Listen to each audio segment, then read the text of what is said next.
ദൈവമാക്കും മനുഷ്യർക്കും തന്നെ കൂത്തുകാഴ്ചയായി ഭവിച്ചിരിക്കുന്നു.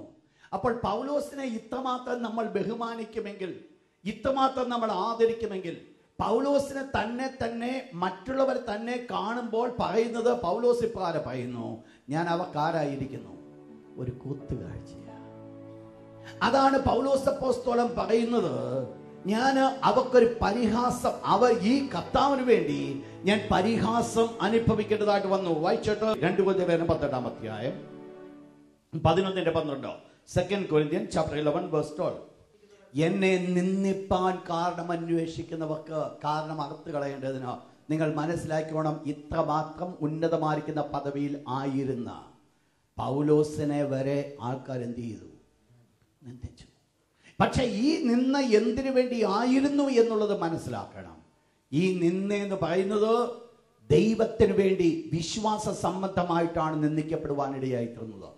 താൻ ഒരു തെറ്റ് ചെയ്തിട്ട് തന്നെ കുറ്റപ്പെടുത്തുന്നതല്ല. പിന്നെയോ കർത്താവായ യേശു വേണ്ടി നിൽക്കേണ്ടി വന്നത് കൊണ്ട് താൻ നിന്ദിക്കപ്പെട്ടു. നിങ്ങൾക്കറിയാം, ആദ്യം അന്ത്യോക്യയിൽ വെച്ച് ഈ ശിഷ്യന്മാർക്ക് ക്രിസ്ത്യാനി എന്ന പേരായി. ക്രിസ്ത്യാനി എന്നുള്ള പേര് അന്ന് അവരെ കളിയാക്കി നിന്ദിച്ച പേരാണ്. അന്ന് അവർക്ക് നിന്നയായിട്ട് കൊടുത്തൊരു പേരാണ് ക്രിസ്ത്യാനി എന്നുള്ളത്. ഇന്ന് നമുക്ക് അത് അഭിമാനമായി മാറ്റപ്പെട്ടു. എന്നാൽ ഒന്ന് മനസ്സിലാക്കണം, നിന്ദിക്കപ്പെടുവാനായിട്ട് അവർ കാരണമായി തീർന്നു.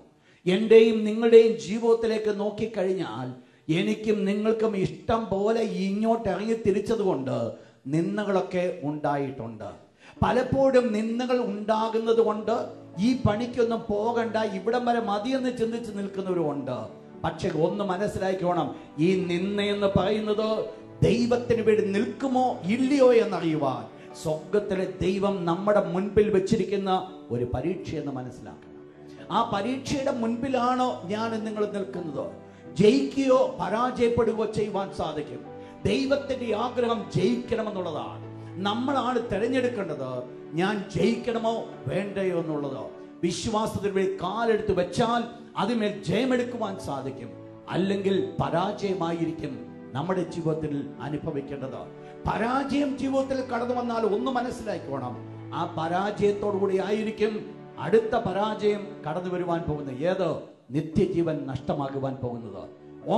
ഒന്നിന്റെ പിന്നാലെ കടന്നു വരുന്നു, ഒന്നിനെ മാറ്റിവെക്കുന്നില്ല. നിങ്ങൾ മനസ്സിലാക്കണം, ഇത് രണ്ടും ഐഡന്റിക്കലായിട്ടാണ് കടന്നു പോകുന്നത്.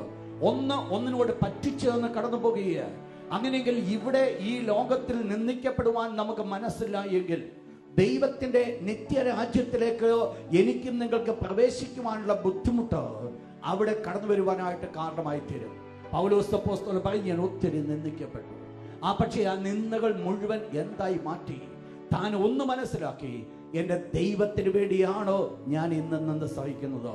ശ്രദ്ധിക്കണം, ദൈവിക ശുശ്രൂഷയിൽ നിൽക്കുമ്പോൾ മറ്റുള്ളവരെ നമ്മളെ നിന്ദിക്കുന്നുവെങ്കിൽ ഒരു കാര്യം മനസ്സിലാക്കണം, ഇത് നമുക്ക് വേണ്ടി നമ്മൾ ഏൽക്കുന്നതല്ല, വിശ്വാസത്തിന് വേണ്ടി നിൽക്കുന്നത് കൊണ്ട് നാം അനുഭവിക്കുന്നതാണ്. എന്താ വേണ്ടത്? എന്റെയും നിങ്ങളുടെ ജീവിതത്തിൽ അവർ നിന്ദിക്കുന്നു എന്ന് പറഞ്ഞ് ഇട്ടേച്ചു പോകുവാനല്ല. ഇട്ടേച്ചു പോകുമ്പോൾ എന്റെ പരാജയമാണ് വെളിപ്പെടുന്നത്. ആ നിന്ദകളുടെ മധ്യത്തില് എന്റെ ദൈവത്തിന് വേണ്ടി ഞാൻ നിൽക്കും എന്ന് പറയുന്നതാണോ സ്വർഗത്തിലെ ദൈവം എന്നിൽ കൂടെ കേൾക്കുവാൻ ആഗ്രഹിക്കുന്നത്?